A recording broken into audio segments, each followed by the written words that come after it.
제가 지금까지 소설집 이제 네 번째인데요. 크게 다르지는 않을 겁니다. 늘 우리 이웃, 우리 옆에 있는 소외된 사람들의 이야기였는데요. 이것도 마찬가지이긴 한데 그것을 조금 더 유머러스하게 조금 더 따뜻한 시선으로 그려낸 책이라고 할 수 있을 것 같습니다.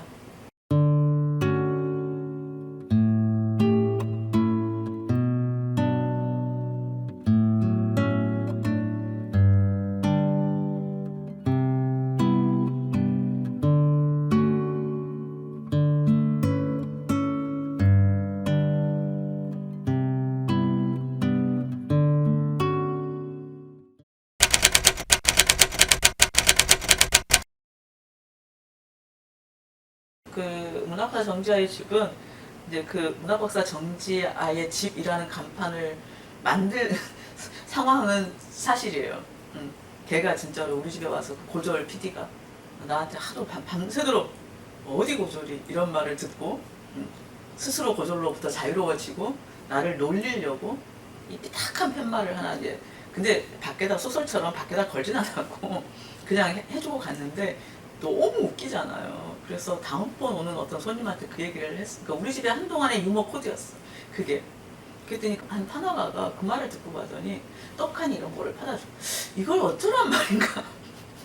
그래서 한동안 어디에 숨겨져 있었는데 그러니까 이런 것을 꺼내놓는 것조차 옛날에는 되게 부끄러웠던 것 같아요. 근데 지금은 웃는 거죠. 그냥 이렇게 걸어놓고. 그래서 내 자신의 욕망으로부터 나는 서울로부터 멀어져서 문단하고도 교류도 거의 안 하고 살지만 가끔은 부러워. 공지영 작가도 부럽고 신경숙 작가도 부럽고 많이 팔리는 작가들도 부럽고 근데 그런 거를 자꾸 아닌 척하고 살아오다가 옛날에는 그걸 감추고 싶고 내가 잘못하고 틀린 거 이런 거를 어떻게 하면 안 들키고 말 안 하고 이렇게 생각했는데 요즘은 내가 무슨 성인 군자야? 어머 나 잘못했네? 그러니까 그냥 잘못을 해도 괜찮은 것 같아요. 인정하고 나면 애들도 아이고 뭐 아들도 엄마 또 취했어 이렇게 지나가고 인정력이라는 것은 누구에게나 있는 것이다. 그걸 솔직히 인정하면 되는구나. 또 하나는 요즘 시대의 인정욕이라는 것이 저는 좀 위험한 요소들이 있다고 생각을 하거든요. 그러니까 페북이나 인스타나 이런 데에 보여지는 나, 진짜가 아닌 나. 그래서 나와 그런 세태를 같이 풍자한 거, 그게 아마 문학박사의 집이죠.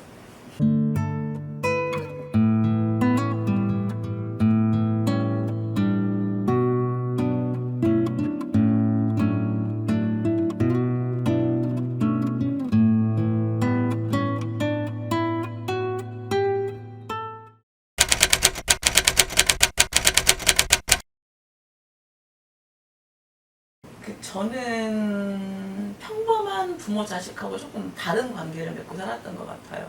그게 왜냐하면 어쨌든 제가 23부터 빨산의 딸이라는 걸 쓰기 시작했잖아요. 그러면 그게 뭐 옳든 그르든 간에 제 부모의 인생을 다 들었단 말이죠. 다 듣고 책으로 쓴 거예요. 어쨌건 빨산의 딸을 쓰면서 가까워질 수밖에 없는 관계를 맺고 있었고 아버지가 돌아가시고 그때는 엄마가 온갖 병이 다 있었어요. 고혈압, 고지혈증, 당뇨. 그래서 저는 여기 내려올 때, 그래서 그때는 집 살 생각도 안 하고, 왜냐하면 1, 2년이다, 길면. 그래서 1, 2년일 것 같으면 마지막 가시는데 모셔야 되지 않을까? 그래서 내려왔는데 엄마가 제가 모신 뒤로 안 아파. 그리고 엄마가, 아이, 검은 머리가 나야? 어떤 날, 눈 좀 밝아져야? 그래서 100세는 가시겠다. 지금 96세신데, 근데 아마도 늙어가는 것을 옆에서 본다는 것은 부모라는 존재는 원래는 내 의지처이고 내가 100% 내가 믿었던 유일한 존재인데 이제 그게 바뀌는 거죠. 이제는 엄마가 얘기가 되고 내가 그걸 지켜봐야 돼요. 굉장히 쓸쓸해요. 그 강인한 혁명 전사였던 엄마가 아이가 되고 있구나 이거를 느끼면서 늙어가는 게 너무너무 쓸쓸했어요. 엄마 지금도 그래요. 엄마의 늙음을 바라보는 것이. 근데 저 아랫집이잖아요. 그럼 엄마는 맨날 블라인드를 요만큼 올려놓고 저만 보고 있는 거예요. 그래서 엄마는 우리 집을 보려면 엄마 집은 어두워야 되는 거예요. 그러니까 엄마 집이 늘 불이 꺼져 있거든요. 그래서 제목은 이제 그 검은 방이라는 것은 그렇게 해서 나왔고, 사람이 어떻게 하여 죽음에 이르게 되는가, 죽음이라는 것이 무엇인가, 뭐 이런 고민을 하다가 그냥 쓸쓸한 순환 같다고 저는 생각하거든요. 가을 되면 상추도, 여름 되면 상추도 시들고, 가을 되면 더 이상 못 먹게 되고, 그러다가 또 내년에 그게 그 나라는 존재가 순환하지는 않지만 인간 생명으로 놓고 보면 순환이어서 그 잘 늙고 잘 죽는 것이 어떤 것인가, 뭐 그런 고민하면서 쓴 글입니다. 어이 가세 뭐 두고 있는가 후딱 나오제. 13년 전 죽은 남편이다. 흉한 걸 보이기 전에 제발 빨리 죽었으면 했던 남편이다. 죽은 남편이 그녀를 부른다. 그녀는 굼뜨게 일어나 어둠을 더듬거리며 나갈 채비를 한다. 후딱 나오란 게. 성미급한 남편이 다그친다. 막 몸을 일으킨 침대 위.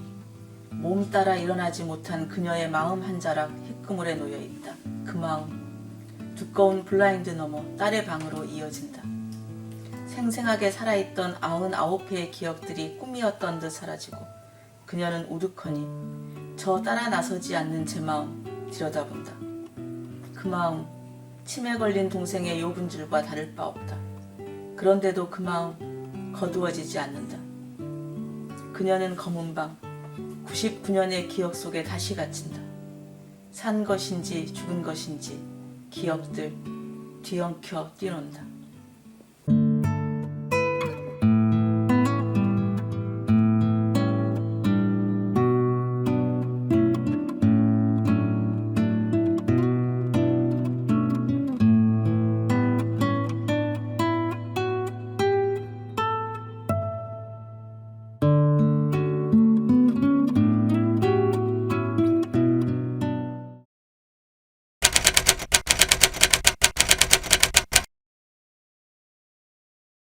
사람이 욕망으로부터 놓여나면 굉장히 편안해지는구나, 갖지 않으려고 하면. 제가 저희 음성과 제자들이 서울에서 막 취직하려고 하는데 이 출판사, 별로 안 좋은 출판사 들어가면 초봉이 200이 안 돼. 야, 구례에 자연드림이라는 데가 있는데 가서 김치 만들면 월급 200이야. 근데 구례에는 한 3천이면 20 몇 평짜리 전세를 얻어. 그게 훨씬 좋지 않니? 저녁에 섬진강 가서 낚시하고 그러고 살아 이러거든요. 근데 젊은 친구들은 중심에 있어야 되고 뭔가 이 경쟁에서 벗어나면 인생 망하는 것 같고 뭐 이러니까 이제 못할 뿐인 건데, 그래서 세상에는 꼭 이런 경쟁적 삶이 있는 것만은 아니다. 이것이 아직 뭐 자본주의 대안일 수는 없지만 이런 존재, 아름다운 존재들이 있으니까 세상이 쉴만하지 않은가? 정말로 다 그렇게 치열하게 앞다퉈서 공부만 하고 있으면 다들 머리 터져 죽을 거예요. 그렇게 그냥 나는 안 싸울게. 나 그 열에서 빠질게. 이래주는 사람들이 있으니까 그나마라도 조금 경쟁을 덜하고 살 수 있는 것 같아서 그냥 조금 숨 돌리고 살아도 돼. 한숨 쉬시라고 쓴 글 같은데요.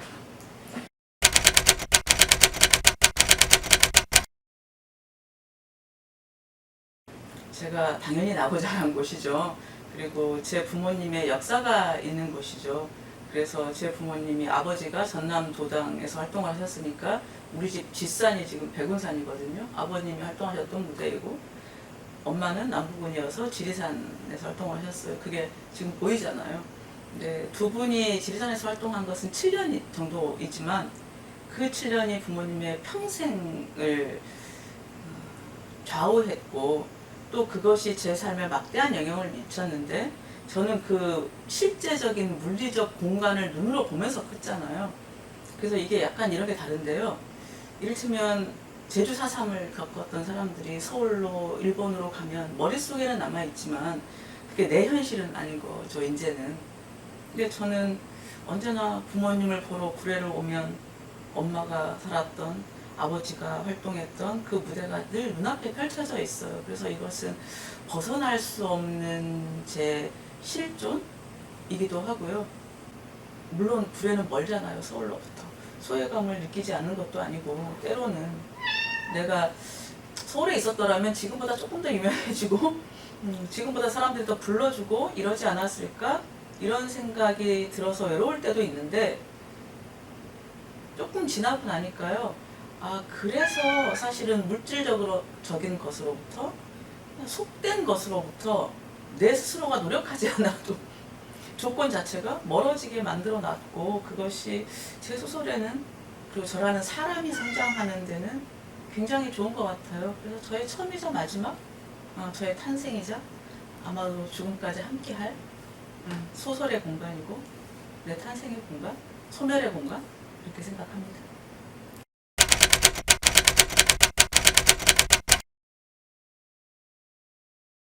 여기 와서 살면서 자연, 생명이 주는 영감, 자연적 상상력 이런 게 있다는 게 피부로 느껴지고요. 그래서 구례는 뭐 이를테면 뭐 우리나라에서 어쨌건 가장 천혜의 자연이 개발도 못 됐고 안 됐고 그래서 천혜의 자연이 그냥 그대로 남아있는 곳이고 물론 제가 어릴 때보다는 많이 달라지긴 했지만 그래도 아직은 손대지 않은 자연 그대로의 모습이 있는 것인데 그냥 이럴 때 제가 맨날 여기 앉아서 밖을 보고 있거든요.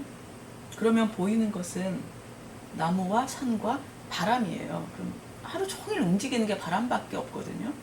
그 바람을 보고 나무들이 어떻게 움직이고 저것들의 이파리가 어떻게 생기고 이런 것들을 이렇게 보다가 이번 소설집에 그런 얘기도 있는데요. 저는 바람이라는 게 느껴질 뿐 만질 수 없는 것이고 그것이 하는 일이 별거 없다고 쓰러뜨리기 뭐 태풍 불면 쓰러뜨리기나 하고 이런 거라고 생각했죠. 근데 어느 날 저희 집 하나가 불 때는 방이거든요. 불을 때는데 어느 날 바람이 정말 딱 맞아 떨어진 거죠. 그래서 불이 바람을 먹고 크는 게 보여요. 그래서 아 이런 사실은 뭐라고 증명할 수 없는 어떤 존재가 불을 이렇게 살리고 사라지는 것이구나 뭐 이런 생각을 하면서 이 소설집에 아하달이라는 소설을 쓰기도 했는데요. 그런 자연적 상상력 그리고 그것이 저는 21세기에 굉장히 중요한 것일 거라고 생각을 하거든요.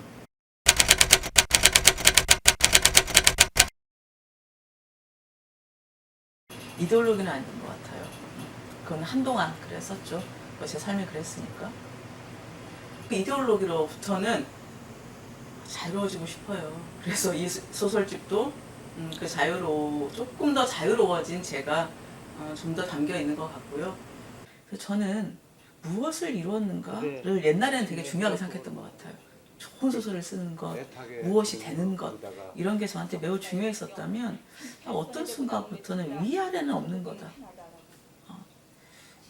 진짜 똑똑한 놈들만 있는 나라를 생각해 보라니까 얼마나 골치 아플 건가. 거기에 단순한 사람도 있고 그냥 들이대는 사람도 있고 조용한 사람도 있고 그 다양한 존재들이 모여서 한 목소리를 내는 거잖아요.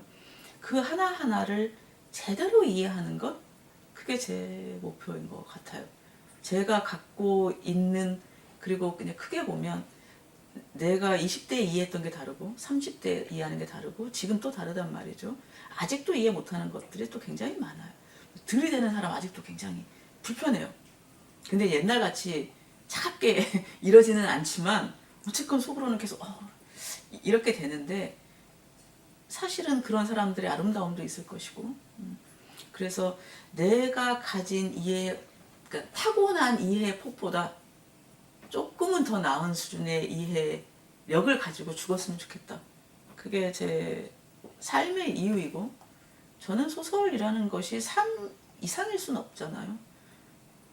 삶의 결과물, 자기가 한 삶을 살면서 그것을 표현하는 방식이 사람마다 누군가는 농사를 짓고 누군가는 그림을 그리고 누군가는 노래를 할 것인데 저한테는 그 재주가 글로 왔고 내가 살면서 이해한 하고 사랑한 세상을 사람들에게 이렇게 예쁘기도 한데 이렇게 보여주는 것이 저는 그냥 문학이라고 생각해서 잘 사는 게 1번인 것 같고요. 그렇게 지금보다 따뜻하고 지금보다 넓고 지금보다 깊게 잘 살면 그건 당연히 소설에 반영이 되지 않을까 이렇게 생각합니다.